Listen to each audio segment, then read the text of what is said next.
Yes sir.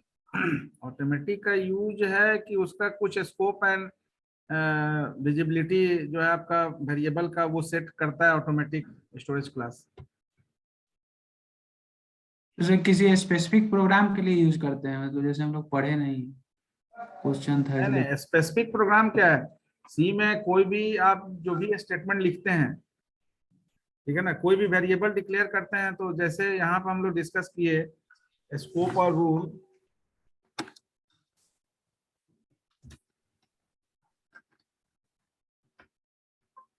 तो उसी तरह से सी में भी आप यूज करेंगे ना, तो लोकल वेरिएबल यूज करते हैं सी में,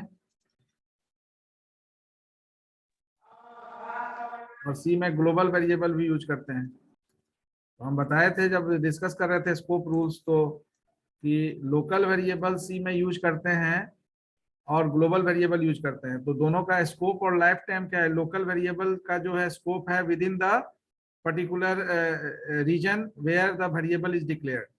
तो अगर किसी फंक्शन के अंदर यूज कर रहे हैं, मेन के अंदर यूज कर रहे हैं, कोई वेरिएबल डिक्लेयर कर रहे हैं, तो उसका स्कोप और विजिबिलिटी उस मेन फंक्शन के अंदर ही है होगा। किसी ब्लॉक ऑफ स्टेटमेंट में यूज कर रहे हैं। अब यहाँ पर क्या है कि स्टोरेज क्लास का जो कंसेप्ट है, स्टोरेज क्लास का जो कंसेप्ट है उस वहां पर दो सेक्शन में आपका ऑपरेशंस बटा हुआ है। एक है आपका मेमोरी टू मेमोरी और दूसरा है register to register. Register to register और मेमोरी टू मेमोरी, ये दो सेक्शन में सी लैंग्वेज में बताया जाता है।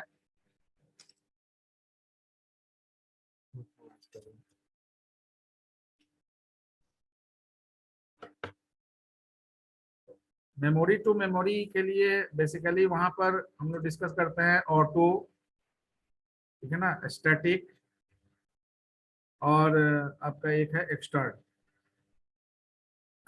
तो ये जितना भी लोकल वेरिएबल यूज होता है, जितना भी लोकल वेरिएबल होता है, बाय डिफॉल्ट आपका स्टोरेज क्लास उसका ऑटो यानी ऑटोमेटिक वेरिएबल्स उसको ट्रीट किया जाता है। Auto storage class syntax wise अगर हम लोग देखते हैं सी में या सी प्लस प्लस में भी यूज होता है, तो सिंटेक्स आपका होता है storage class, then data type, then variable name. Local variable को ही मतलब ऑटोमेटिक वेरिएबल भी बोल सकते हैं। ये किसी के लिए भी, लोकल या ग्लोबल, सबके लिए सिंटेक्स यही है, जिसमें स्टोरेज क्लास आपका जो हाइड रहता है, तो हाइड रहता है फिर भी वो वर्क करता है, कैसे करता है उसी को बता रहे हैं। तो स्टोरेज क्लास आपका अगर यूज कर रहे हैं, तो storage class is the first part of the declaration, second data type, third variable name, and if you are assigning something then you can assign, otherwise it will be terminated by semicolon। तो अब ये auto local variable जितना भी है सब by default auto storage class का member होता है बाय डिफॉल्ट। दैट मीन्स कि whether you are mentioning auto storage class with the local variable declaration area or not, the variable is treated as an automatic storage class member, and all global variable which is out to the any function available in the program is by default external, that means external variable, so it is by default। Sir वही पूछ रहे हैं, अगर sir जैसे auto जो होता है auto variable, अगर वो बाय डिफॉल्ट ही होता है लोकल वेरिएबल, जैसे हम लोग इंटेंट के अंदर जो फंक्शन होता है उसके अंदर डिक्लेयर करते हैं, तो फिर ऑटो कीवर्ड का मकसद क्या है, मतलब उसको क्यों यूज करेंगे जब बाय डिफॉल्ट रहता ही है? तो ऑटो कीवर्ड का मकसद है, अगर आप किसी पर्टिकुलर वेरिएबल को, अगर ऑटो कीवर्ड का कोई मकसद यहाँ पर नहीं है, मकसद यहाँ पर यह है कि automatic storage class internally work होता है। जैसे यहाँ गो कंपाइलर में भी बहुत सारा चीज का मतलब नहीं है, लेकिन हम लोग उसको यूज हम कर रहे हैं नहीं कर रहे हैं, लेकिन आपका कंपाइलर उसको वर्क करता है, ठीक है ना। अब ये, हाँ, ये बोल सकते हैं कि ऑटोमेटिक स्टोरेज क्लास ऑटो लिखने के बिना भी काम हो जाएगा। जब वेरिएबल हमारा लोकल होगा तो ऑटो तो हम लोग लिखते भी नहीं है जनरली। हम लोग ये दो कीवर्ड का यूज कितना करते हैं नॉर्मली अपने प्रोग्राम में, ऑटो और एक्सटेंड का यूज। लेकिन ये चीज आपका स्टैटिक और रजिस्टर, स्टैटिक और इसमें जो आपका एक है रजिस्टर स्टोरेज क्लास, ये टाइम टू टाइम एज पर जो रिक्वायरमेंट, इसी ऑटो और एक्सटेंड वेरिएबल को आप स्टैटिक और रजिस्टर बनाते हैं। तो जब वॉल्यूम वॉल्यूम ऑफ डेटा आपको हैंडल करना होता है, जैसे लूपिंग के लिए यूज करते हैं register to register, works faster than the memory to memory specifier. तो यहाँ पर स्टोरेज क्लास स्पेसिफायर को रजिस्टर स्टोरेज क्लास ट्रीट करते हैं वेरिएबल को, ताकि आपका वर्किंग जो है वो फास्ट मैनर में हो पाए। तो ऑटो और एक्सटर्न को ही हम स्टैटिक या रजिस्टर यूज करते हैं। आपका ये क्वेश्चन है ना कि ऑटो तो बिना लिखे भी लोकल वेरिएबल हो जाएगा, यही ना? Yes sir. Yes sir. फिर ऑटो का है, ऑटो हो जाएगा, बट यहाँ पर गो कंपाइलर में भी आपका जो है हम लोग जो है सेमी कॉलन नहीं देते हैं, लेकिन ये सेमी कॉलन इंटरनली वर्क करता है ना। हम लोग ब्रेक स्टेटमेंट नहीं यूज करते हैं to separation of the particular cases. Internally break statement is use by the compiler. तो फिर भी अगर ब्रेक कीवर्ड अगर है तो उसका तो एक मकसद है ना कि अगर उसको फोर्सफुली कहीं भी अगर हमको प्रोग्राम को टर्मिनेट करना है तो ब्रेक कीवर्ड का यूज करेंगे। जैसे अगर कोई भी लिखा हुआ है कि इंटीजर x एक डिक्लेयर है और फिर ऑटो इंटीजर y डिक्लेयर है, तो फिर उस दोनों में सर क्या डिफरेंस हो गया? वो डायरेक्ट जो इंटीजर डिक्लेयर है और ये फिर ऑटो इंटीजर जो डिक्लेयर है सर, उस दोनों को सर मतलब एक ही साथ अगर यूज किया देखिए, जो भी जैसे अगर यहाँ पर लिख रहे हैं हम ऑटो इंट ए, ठीक है, ऑटो इंट ए लिखें, या हम कोई मेन के अंदर वर्ड मेन फंक्शन के अंदर, ठीक है, डिक्लेयर कर रहे हैं, या डायरेक्ट इंट ए लिखें, बोथ आर सेम, ठीक है। यानी दोनों लिखा होगा तब क्या होगा? दोनों साथ ही में लिखा, दोनों साथ ही में लिखा हो तो एक प्रोग्राम है सर, वेरिएबल अलग है। फिर से थोड़ा बोलिए, तो आवाज नहीं आ रहा है। बोल रहे हैं कि दोनों साथ ही में लिखा हो, ऑटो भी और इंट भी, लेकिन केवल वेरिएबल अलग अलग हो, तो सर क्या डिफरेंस होगा? ऑटो और इंट साथ में कैसे लिखोगे? फिर वही तो नहीं समझ में आ रहा है। मतलब कि आप ऑटो इंट ए,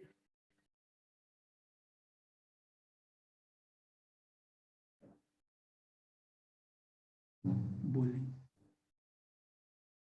और मेन में ए को यूज करना चाहते हैं, ये बोल रहे हैं?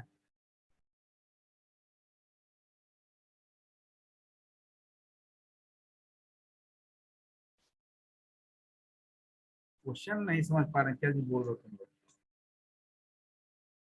जहां तक हमको समझ में आ रहा है, सर आप क्वेश्चन ये है ना कि सर क्वेश्चन हाँ? ये है सर, क्वेश्चन ये है कि किसी भी वेरिएबल के पहले ऑटो क्यों यूज करते हैं, क्या मतलब जरूरत है उसको यूज करने की? वेरिएबल के पहले ऑटो आप यूज करें या नहीं करें लोकल वेरिएबल के केस में, ठीक है ना, वो बाय डिफॉल्ट आपका ऑटो होगा ही। अगर फॉर लूप या ब्लॉक ऑफ स्टेटमेंट में कोई लोकल वेरिएबल डिक्लेयर कर रहे हैं तो उसका स्कोप उसी लूप के अंदर ही यूज होगा, बाहर नहीं यूज होगा।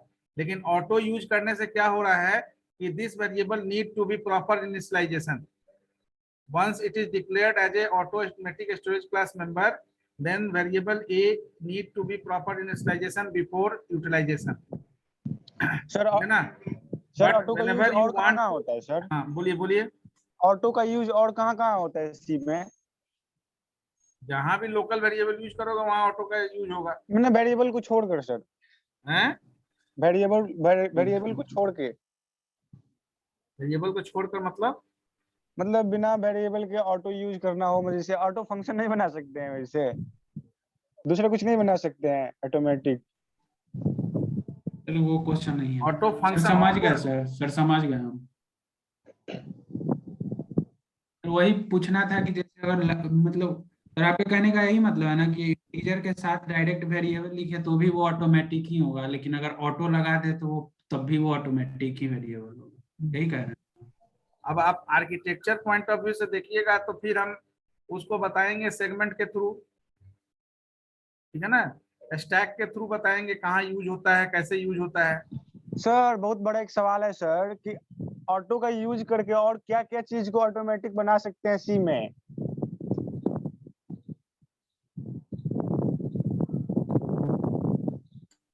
और क्या क्या अल्टरनेटिव बना सकते हैं, जो भी वेरिएबल से आप यूज करेंगे अपने रिक्वायरमेंट जैसा यूज करना चाहें।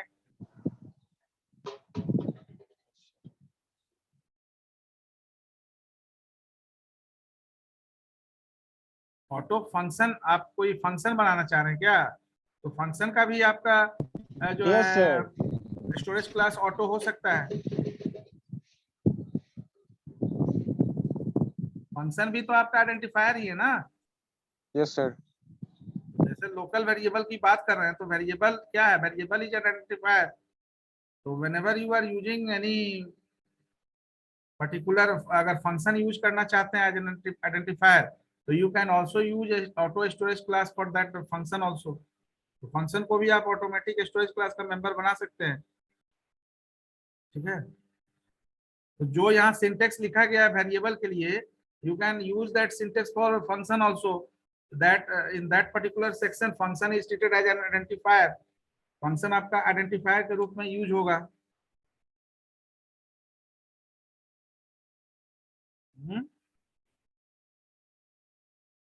Yes sir, everything is clear sir. आगे बढ़ा जाए टॉपिक की तरफ।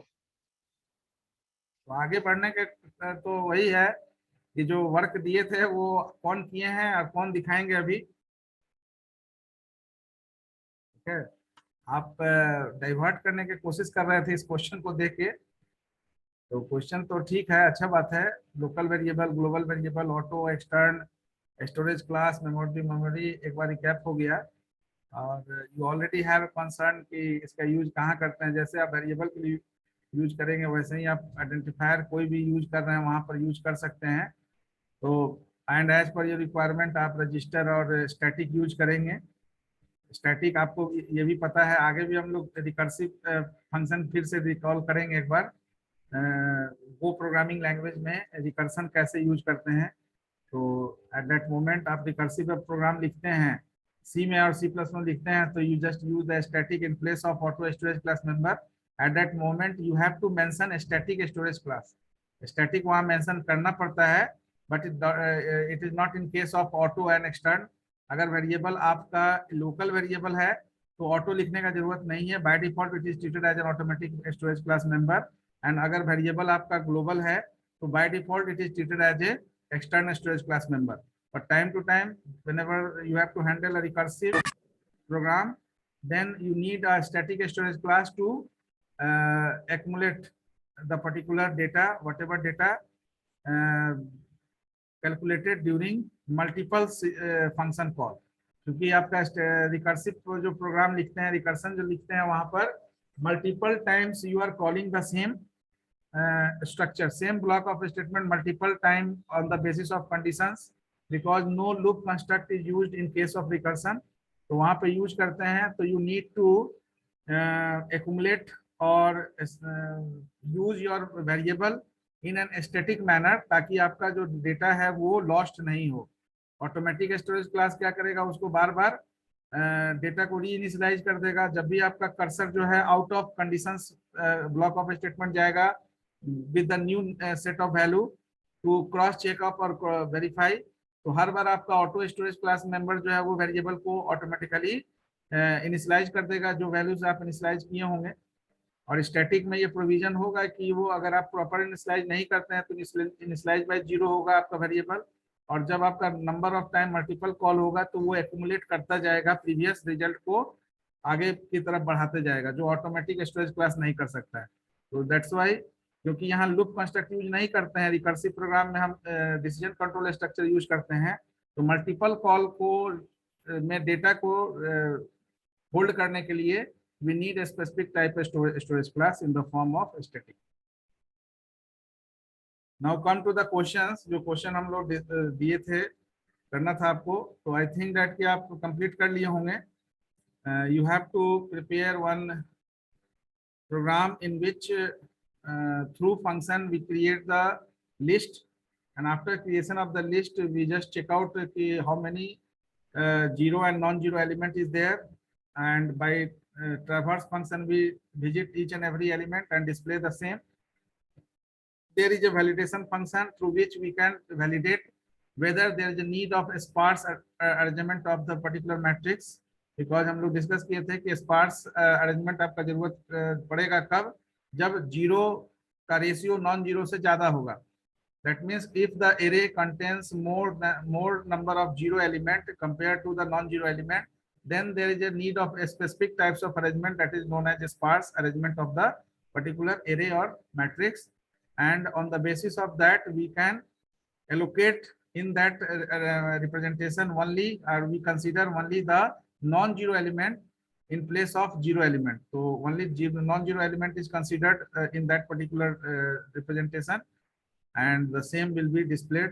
But before displaying, you have to validate, check out करना होगा आपको कि whether there is a need of a sparse representation or not. So how it is completed? By checking the zero and non-zero. So if the zero is greater than non-zero, and a total number of zero element is greater than non-zero, then a sparse arrangement is needed, and we just go for the sparse arrangement. Otherwise, we just mention a particular statement, no sparse arrangement is needed. So raise the hand. कौन-कौन बनाए इसको? Because you already handy in array programming. C आपने पढ़ लिया, C++ पढ़ लिया है, Python भी पढ़ लिया है, ठीक है, .NET पढ़ रहे हैं, Go लैंग्वेज में भी यूज कर रहे हैं. अब इसको C, C++, Python, Java भी आप कर चुके हैं. So I think that I expect each and every student to write up that program. बताइए कौन लिखे हैं? Sonu Kumar yes sir. लिखे हैं? अयो जब पिछले क्लास में नहीं था मैं सर. आशीष राहुल, सचिन कुमार, आशीष कुमार,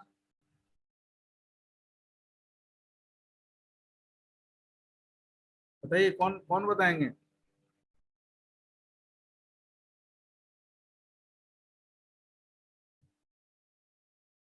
Anyone?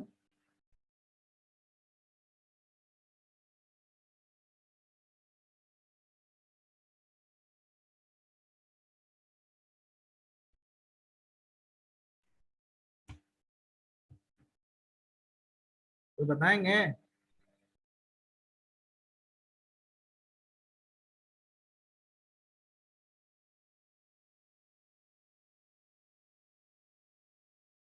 तो खाली क्लास ज्वाइन करते हैं. चलिए आशीष कुमार अनम्यूट करिए. और लैपटॉप से कोई जुड़े नहीं होंगे, सब मोबाइल से जुड़ते हैं खाली.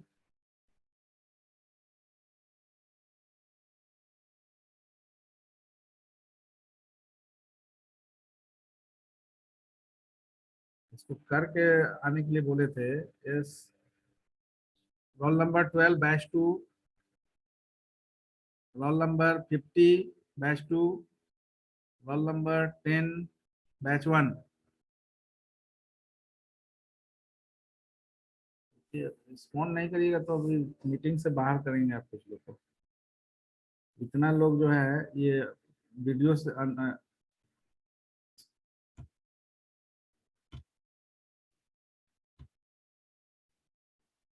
अभी क्या विप्रो का अभी से क्लास शुरू हो गया जी? 4 तो अभी बजा नहीं है.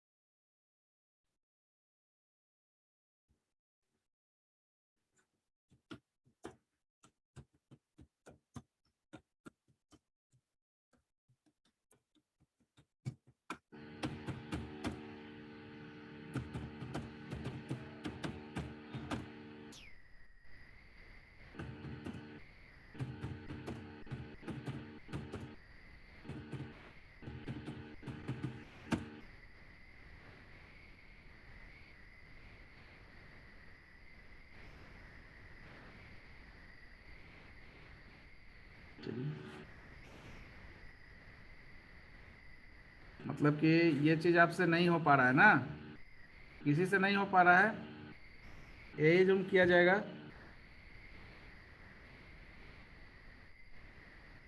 सोनू कुमार हो जाएगा? यस सर हो जाएगा सर, अगले क्लास में पक्का हो जाएगा सर.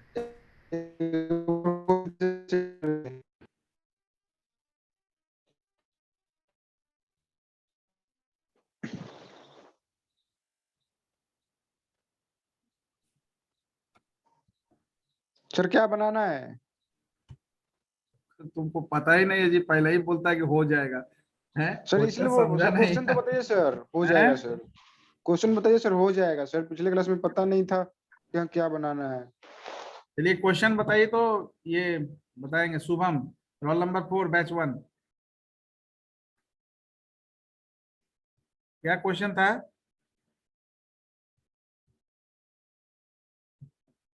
शुभम बताइए। सब मोबाइल से भी दूर हैं क्या आप लोग?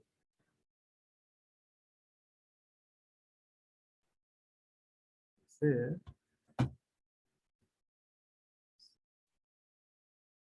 देखिए, कुछ लोग को फिर से जोड़े हैं, अभी देख रहे हैं ये लोग कनेक्ट हुआ है कि नहीं।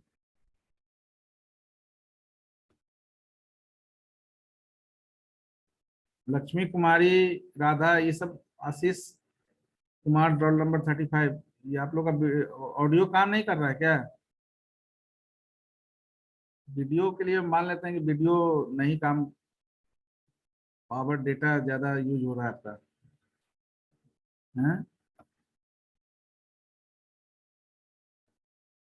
क्वेश्चन कौन बताएंगे? Abhimanyu Kumar roll number 1 batch 1, क्या था क्वेश्चन? Share it. क्वेश्चन बताने से आपसे नहीं पूछेंगे कि आप बनाए हैं कि नहीं, ठीक है, बट क्वेश्चन शेयर करिए, क्या क्या था क्वेश्चन। चलो, हेलो, हाँ बोलिए। स्पार्स मैट्रिक्स का क्वेश्चन था सर। आपको डेटा स्ट्रक्चर में ऑलरेडी किया हुआ है।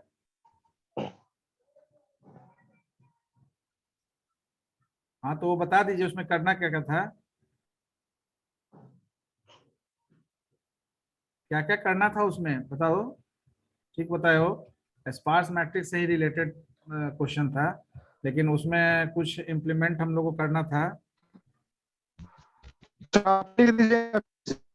हम्म फिर से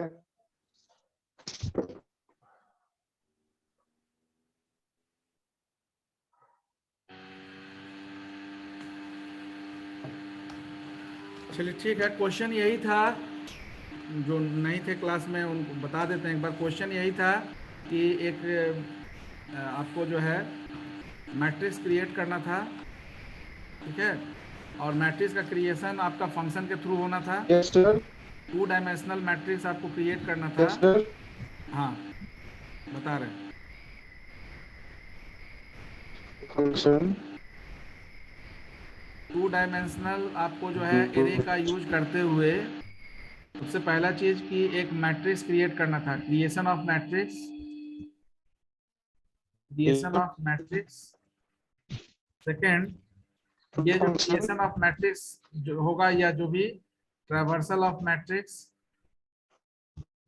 है ना, all are based on function, यानी you have to use user defined function. ये हम लिख देंगे, ये कोड लिख देंगे, तो लिखने से नहीं है, क्योंकि आप ऑलरेडी डेटा स्ट्रक्चर जब पढ़े हुए हैं तो ये सब चीज आपको हम एक्सपेक्ट करते हैं कि आप करेंगे खुद से, है ना, थोड़ा टाइम निकालेंगे।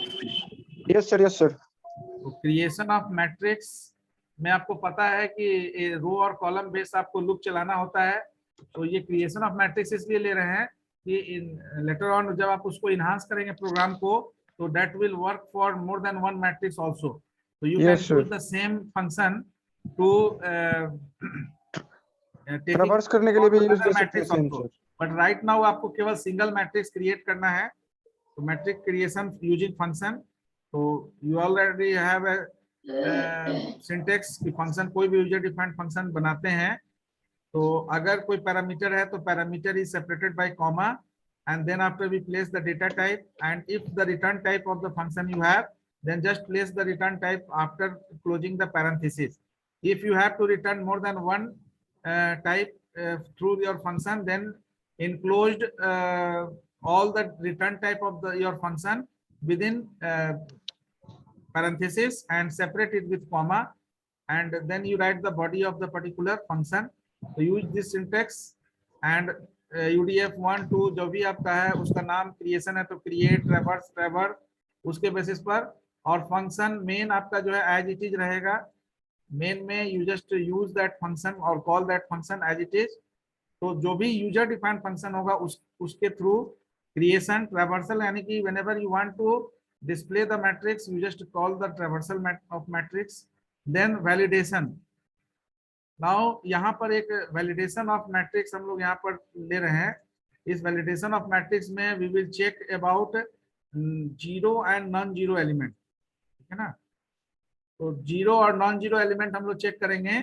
और चौथा आपका जो है स्पार्स रिप्रेजेंटेशन करना है। स्पार्स रिप्रेजेंटेशन करने के लिए आपका कंडीशन यहाँ से ही चेक होगा। स्पार्स रिप्रेजेंटेशन कब करेंगे? इफ जीरो यानी नंबर ऑफ जीरो जो है, जीरो यहाँ पर एक्चुअली क्या है, it is the number of zero और नॉन जीरो। तो नंबर ऑफ जीरो और नॉन जीरो, अगर zero greater than non zero अगर होता है, इसका मतलब है कि नीड ऑफ स्पार्स रिप्रेजेंटेशन, ठीक है। तो स्पार्स रिप्रेजेंटेशन हम लोग करेंगे। Otherwise no need of sparse representation, we just place else we just take no need of sparse representation। तो स्पार्स रिप्रेजेंटेशन आपको पता है, यहाँ पर ये कंडीशंस हमारा स्पार्स के लिए होगा। अगर zero number of zero element, suppose आपका कोई एग्जांपल ले रहे हैं, कोई 3x3 मैट्रिक्स है आपका, 3x3 यानी 9 elements are there and the elements are in this manner.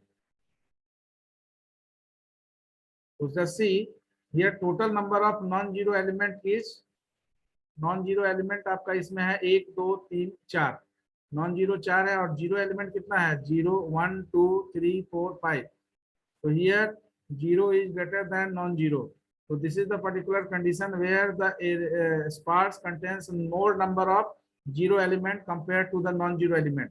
Then we just check out this one and on the basis of this we just print the message if there is a need of a sparse representation। और अगर ऐसा नहीं होता है तो we just place out the message no need of a sparse representation। तो sparse representation का अगर जरूरत पड़ेगा then the fifth step you have to represent the sparse, यानी कि represent sparse matrix। तो sparse matrix का रिप्रेजेंटेशन के लिए हम लोग डिस्कस किए थे कि sparse matrix में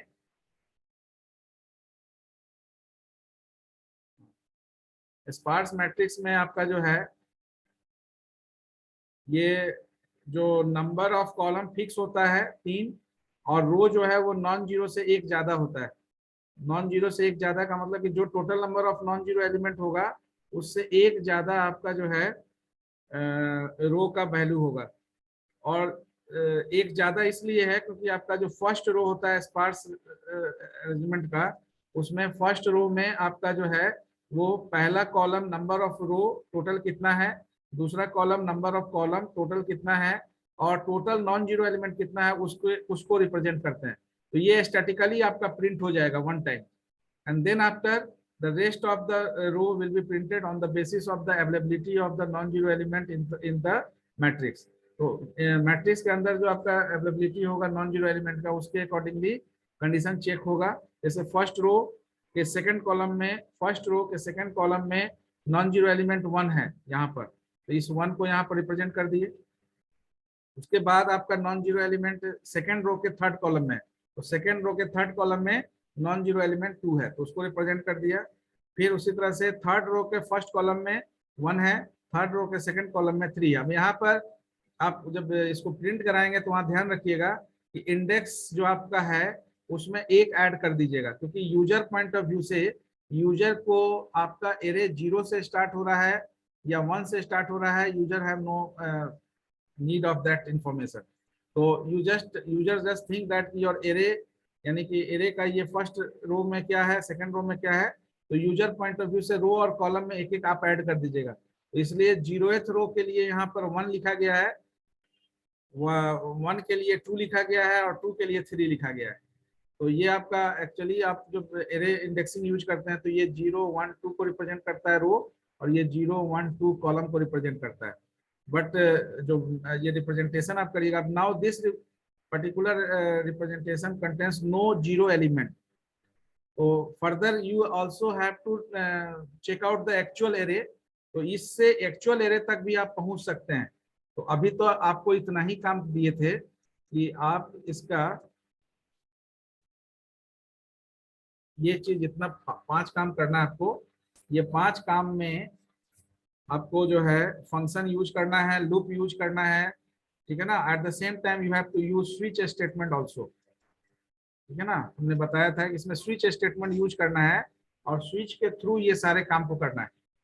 तो स्विच के थ्रू अगेन यहाँ पर आप लूप यूज करेंगे, लाइक फॉर लूप यूज करते हैं, जैसे वाइल वन यूज करते हैं, ठीक है ना। वाइल वन और उसके अंदर जो भी आप यूज करते हैं कि जब तक आपका एक कंडीशन ऑन होगा। तो यहाँ पर गो प्रोग्रामिंग में कोई बताएंगे कि प्री डिफाइंड कांस्टेंट वैल्यू क्या यूज किया जा सकता है। जब हम लोग डिस्कस कर रहे थे तो वहां पर डेटा टाइप और कांस्टेंट तो वहां पर डिस्कस किए थे।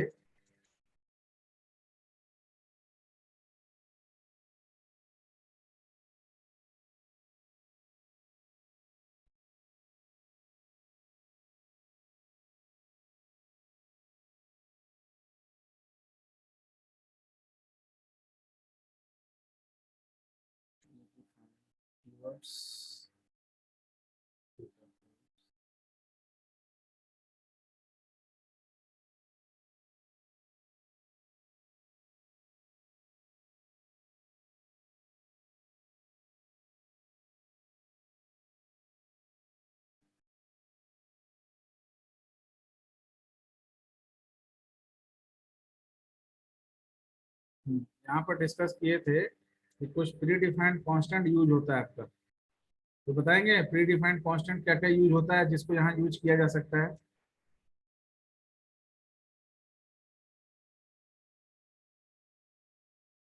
एनीवन?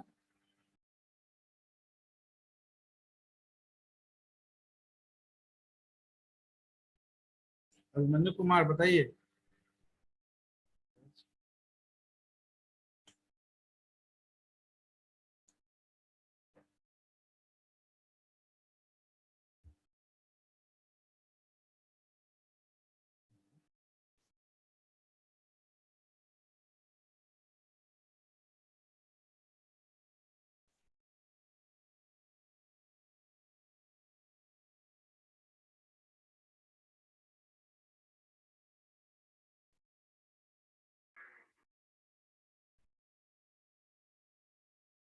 ये दो ही चीज आप नहीं जानते हैं जी, ट्रू और फॉल्स।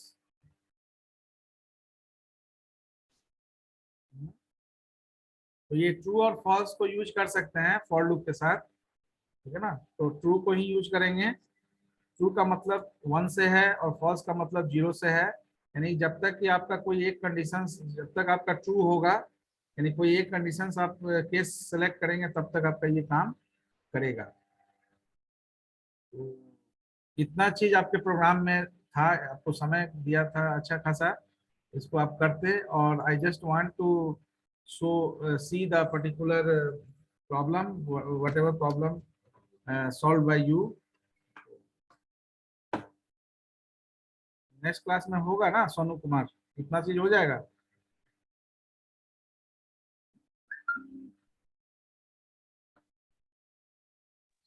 यस सर, हो जाएगा सर। इसमें कोई डाउट नहीं है ना कहीं से कि कहाँ पर क्या करना है? नो सर, जो डाउट होगा सर वो हम सॉल्व कर लेंगे सर, पता लगा लेंगे। अवेश रंजन, तुम क्यों नहीं बनाए हो इसको? सर भूल गए थे इस वजह से। भूल गए थे? सर सॉरी सर बना लेंगे सर, स्क्रीनशॉट ले लेंगे। अब ये करने का मतलब ये नहीं है कि आप क्या चीज जानते हैं नहीं जानते हैं। एटलीस्ट जब कोई नया प्लेटफॉर्म को यूज करते हैं तो वो सारी चीज को करना चाहिए जो पहले आप कोई दूसरे प्लेटफॉर्म पर कर चुके हैं। और उसको एक ये हम नहीं भी दें तब भी आपको अपने लेवल से भी चेकआउट करना चाहिए कि ये चीज जब हम C++, जावा, पाइथन में किए हैं, हो सकता है कि इसके बाद कोई और नया लैंग्वेज आए जिसमें हमको करना पड़े, तो उसमें उसको कैसे यूज किया जा सकता है। तो इंटायर डेटा स्ट्रक्चर आपको इसलिए बताया गया है कि whenever you want to configure your data you can use the tools, whatever tools you are discussed under data structure। तो you have to use that tools. अभी थोड़ा सा बेसिक चीज हम आपको दिए हैं करने के लिए, एक आध मॉड्यूल दिए हैं। अगर आपको इंटायर वर्कआउट करना होगा तो उसके लिए ये आपका रोड मैप का काम करेगा, क्योंकि इसके बाद आप थोड़ा सा लिटिल बिट कुछ टूल्स को एक साथ यूज करेंगे तो आपको ये थोड़ा सा बिल्डअप होगा कि भाई इसमें कुछ एडिशनल और क्या किया जा सकता है। बाकी इसके बाद जो भी आप जो हम लोग डिस्कस करेंगे, like slice, you already have a concept of slice, ठीक है ना। Then we discuss the map, map कैसे यूज करना है, ठीक है। तो ऐसा नहीं है, जो स्मॉल लिटिल जो आपका कॉन्सेप्ट है उसको भी हम लोग को देखना चाहिए, उसको इग्नोर करके नहीं निकलना है।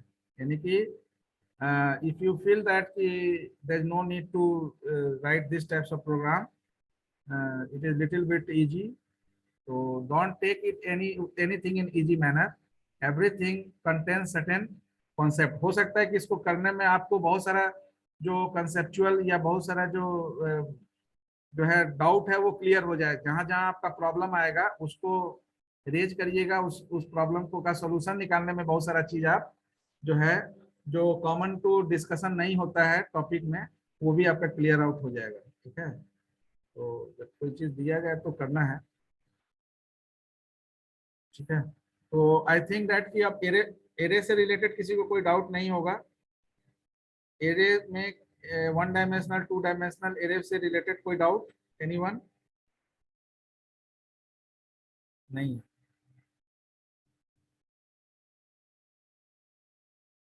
ठीक है। एरे से रिलेटेड डाउट नहीं है तो today will discuss some part like go, recursion, then after we discuss the slice map. तो स्लाइस आप पाइथन में भी यूज किए हैं तो स्लाइस में ज़्यादा कुछ आपको समझने में नहीं लगेगा। Recursion you already use iterative and recursive procedure, you handle the iterative and recursive procedures in C, C++, Java, every language. So what do you think, what is the basic difference between iterative procedure and recursive procedure? Because before discussion of recursion, I just want to know what is your opinion and what is your view regarding iterative procedures and recursive procedures?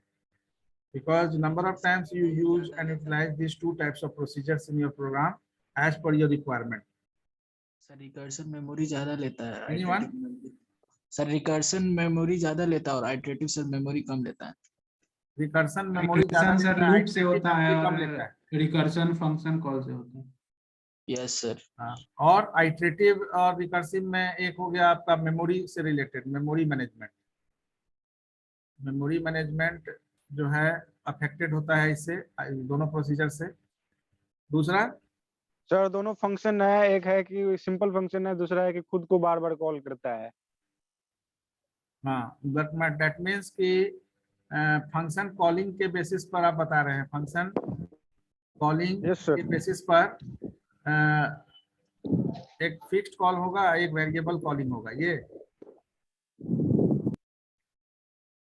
which one has a fixed calling? Execution में iterative procedures एक बार call होगा या variable calling होगा उसका? Iterative आपका fixed calling होगा या recursive fixed calling होगा? सर रिकर्सन जो होगा ना सर, वो बार बार अपने आप को खुद कॉल करेगा सर। यानी रिकर्सिव प्रोसीजर जो है ये मतलब in this particular procedure function call itself repeatedly, yes sir, yes sir, yes. Repeatedly, यानी कि नंबर ऑफ टाइम्स आपका कॉलिंग होगा फंक्शन। Yes, फिक्स्ड कॉलिंग का मतलब हुआ एक बार फंक्शन कॉल हुआ, इंटायर ऑपरेशन परफॉर्म हो गया। नंबर ऑफ टाइम्स आपका कर्सर जो है फंक्शन को कॉल कर रहा है on the basis of new set of value. each time after each pass the value will be changed, the parameter will be changed, and on the basis of that parameter the particular function is called repeatedly number of times until and unless the condition is not dissatisfied. जब तक आपका condition dissatisfy नहीं करता है तब तक आपका वो कॉल होता रहेगा। और क्या डिफरेंस है? Sir time complexity, sir time complexity recursive में ज्यादा लगेगा सर। टाइम कॉम्प्लेक्सिटी का मतलब कि आपका कौन सा प्रोसेस में ज्यादा समय लगेगा, आइटरेटिव में या रिकर्सिव में? Recursive Which one need more time, iterative procedure or recursive one? recursive Recursive procedure need more time. No sir, मतलब रिकर्सिव फंक्शन के थ्रू हम कोई भी काम इजीली कर मतलब हाँ, कंट्रोल वाइज अगर कंस्ट्रक्ट वाइज देखा जाए तो कंस्ट्रक्ट आपका जो है loop construct and control and decision control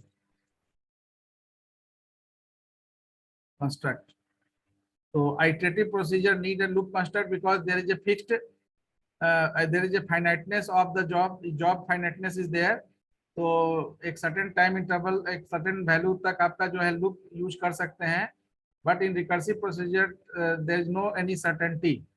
तो condition based आपका calling होता है. तो we just use the decision control construct to cross check up and cross verify the particular set of value to re-enter into the block of statement number of times. The number of times the condition will be checked and on the basis of that the procedure get executed inside the program. So similarly यहाँ पर भी जो Go recursion है, recursive model of the Go is also used for that purpose.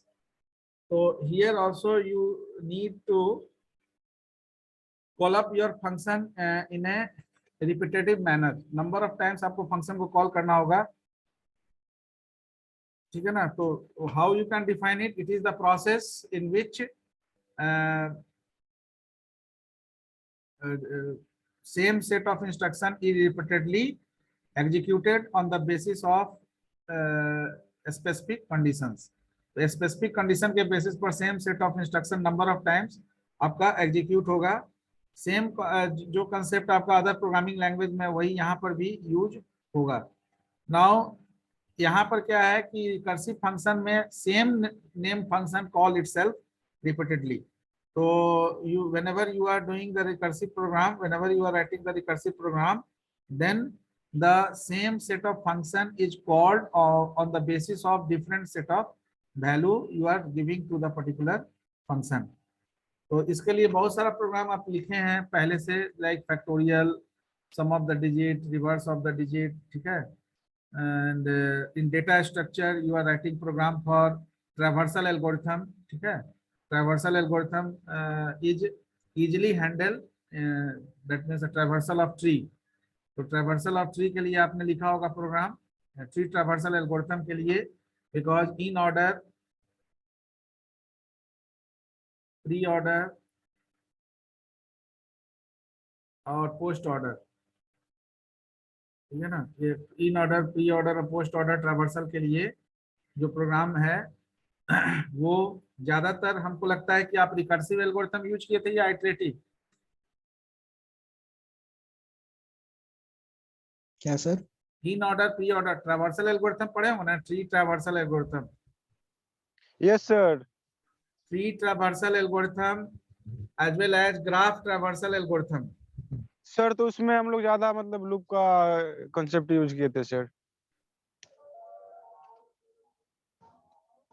तो ये tree traversal में ये तीन हम लोग जो अभी लिखे मेंशन, इन, प्री और पोस्ट ऑर्डर.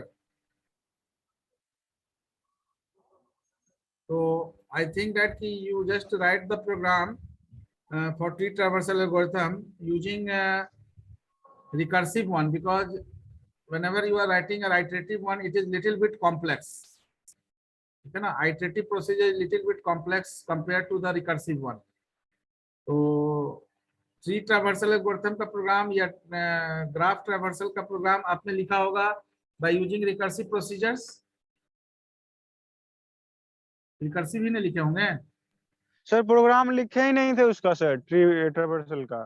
ट्री का मतलब एक भी प्रोग्राम नहीं लिखा. ठीक है, वो टाइम नहीं मिला होगा. ठीक, टाइम नहीं मिला था सर. सर बोले थे कि बहुत लंबा चौड़ा होता है सर, एग्जाम में नहीं पूछा जाता है. फिर भी अगर आप मान लेते हैं इंटरव्यू कहीं जाएंगे देने, ठीक है ना, तो वो क्या था नहीं था उससे मतलब नहीं है, but that is the part of your syllabus. तो आपको तो इसको देखना ही पड़ेगा, थोड़ा सा समझना पड़ेगा.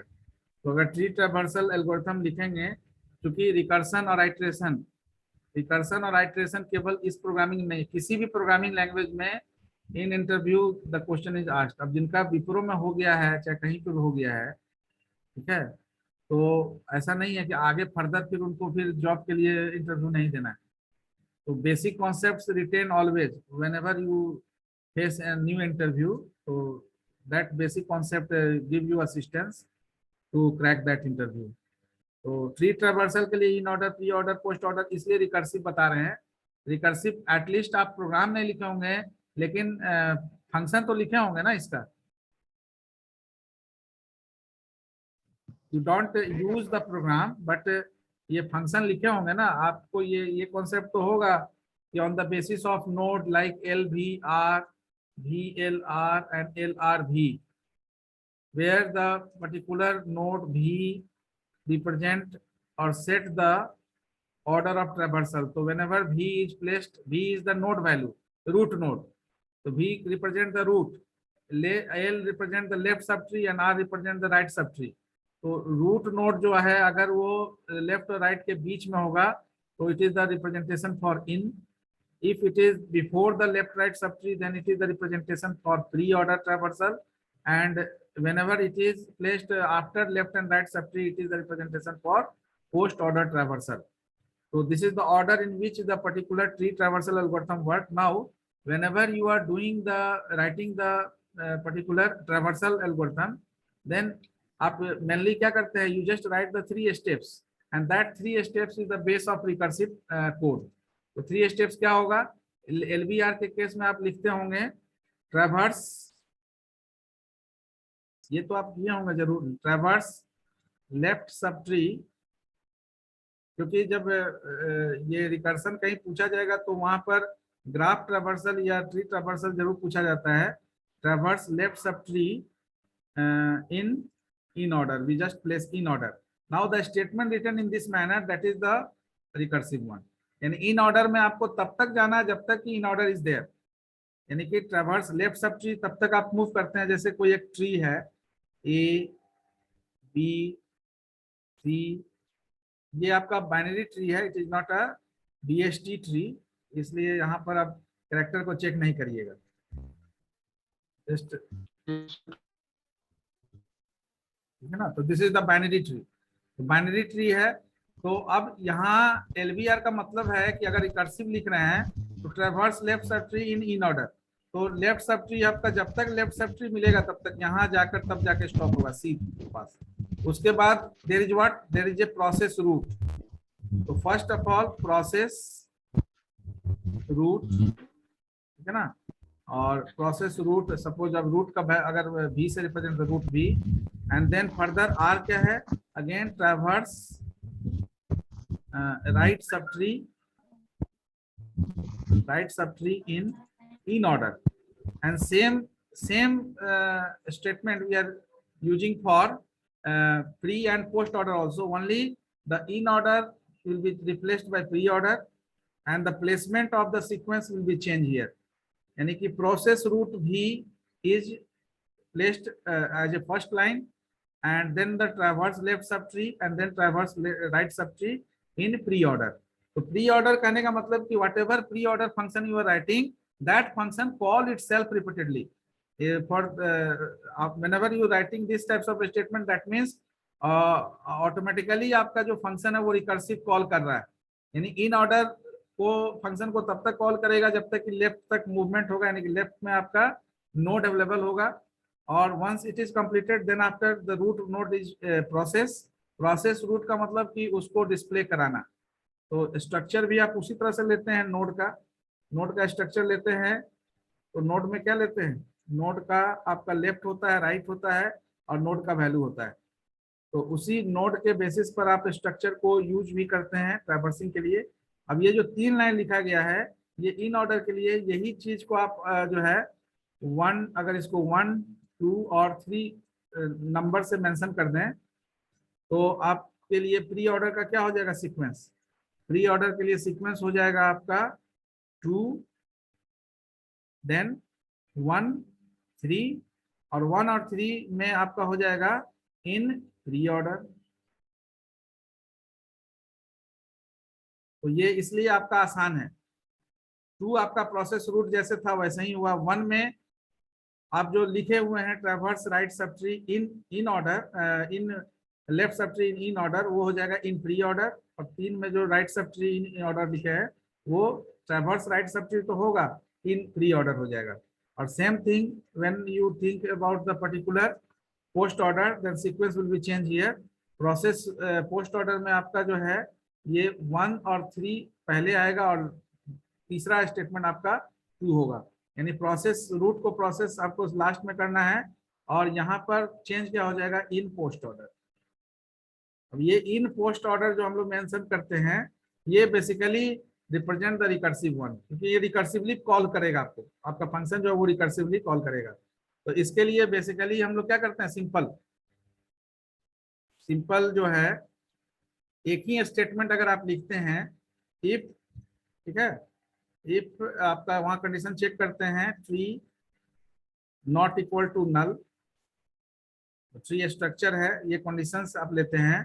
तो अगर ट्री नल नहीं है तब उसके बेसिस पर आप क्या करते हैं, अगर आपको इन ऑर्डर लेना है, ठीक है, सपोज अगर आप यहाँ फंक्शन लिखते हैं void in order traversal, in order अगर लेना है, इन ऑर्डर में फिर पैरेंथेसिस हम ट्री को भी पास करेंगे पैरामीटर। तो यहाँ सिंपली क्या करेंगे, यहाँ पर हम प्रोसेस करा देंगे, लेफ्ट सब ट्री को प्रोसेस कराते हैं तो कैसे करते हैं, ट्री का लेफ्ट एंड रूट को प्रोसेस करना है तो क्या लिखेंगे, ट्री का इन्फो, ठीक है, प्रिंटफ %d ट्री का इन्फो, स्ट्रक्चर नहीं यहाँ ले रहे हैं, और फिर ट्री का राइट,